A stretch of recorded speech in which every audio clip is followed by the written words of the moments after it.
All right, hello everyone. So for 3D printing, this is a very quick guide. I'm gonna go super quick. This is like a crash course in 10 minutes. For 3D printing, you need to have your files .stl.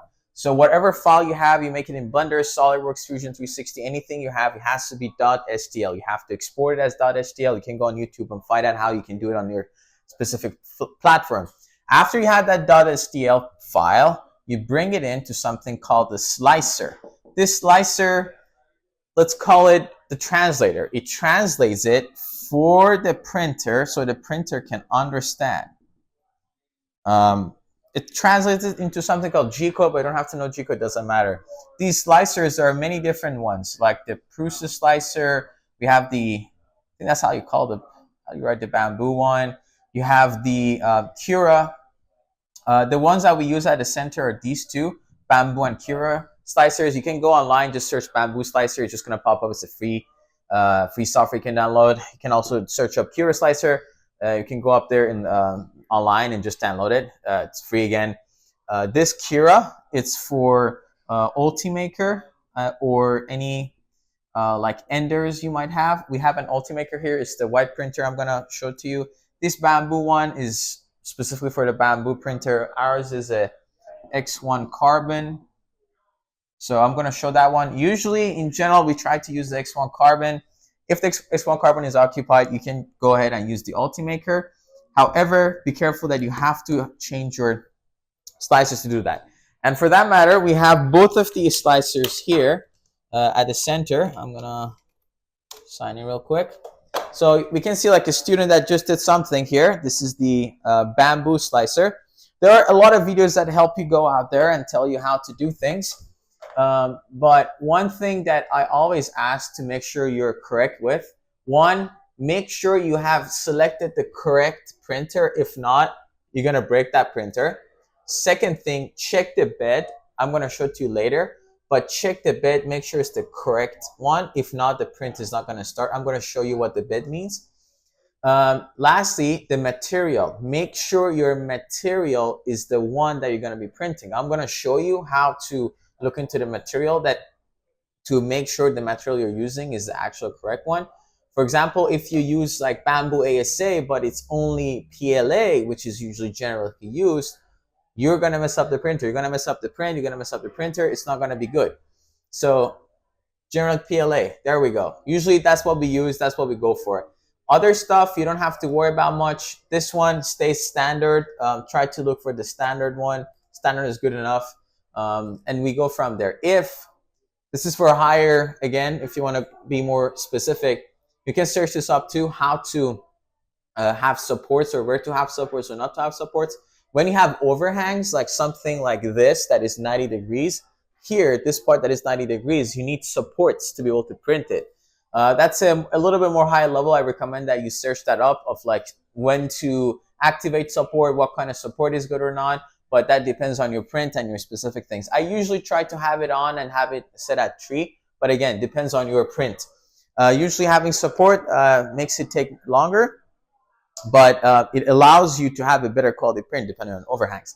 After you're done there, you click a button on top. It's called slice all. After that, you take out your, so after you slice it, you have usually a micro SD card that is connected to that Mac there. You export it to this micro SD card. Usually it comes out as a .g-code, .3mf, or just 3mf file, or just a .g-code. Just have those file names memorized. .g-code, .3mf, or .3mf, either one works out. You come in, insert it here, and make sure it's like a pushing thing for the X1-Carbon. After you insert it there, first, make sure your material is correct.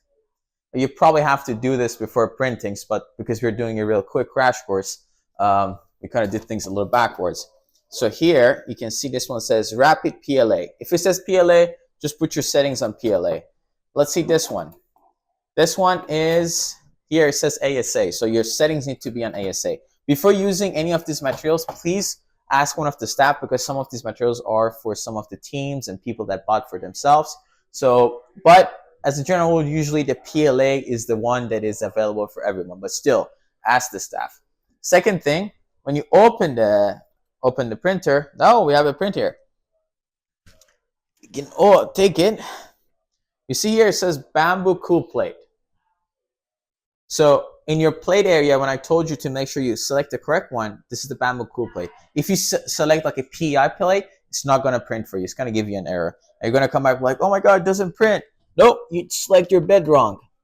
And also, this has two sides. The other one is called the engineering plate, the other side. So here it says engineering. So make sure you select the correct one. I'm going to put this back in for the student to come and pick them up. I'm going to touch that. For the Ultimaker, things are a little simpler.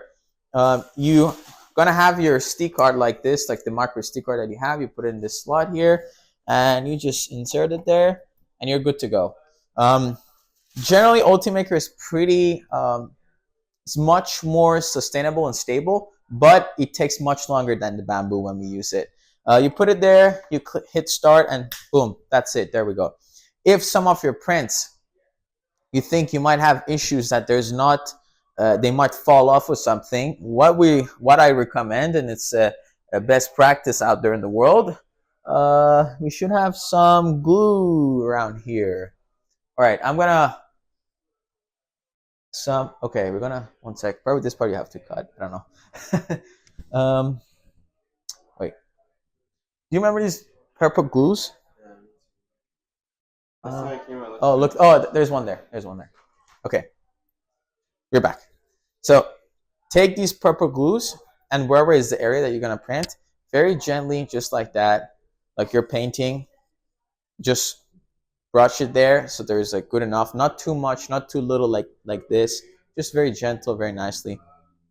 And then sometimes when it's too much of this glue, it can also be counter for what you want to do. So sometimes it's good to actually just take these plates, wash them if you want to be really sure that your print comes out well, and then apply the glue. You can also apply the glue here on the either of these beds as well. That's it. That's a super quick crash course. I recommend that you folks go out there, go on Udemy, go on YouTube, and just try to search different videos of how to slice, what slicer profiles to use.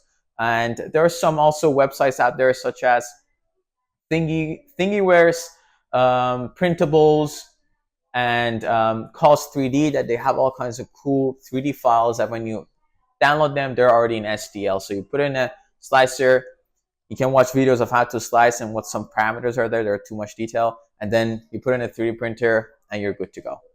That's it. Have a good day.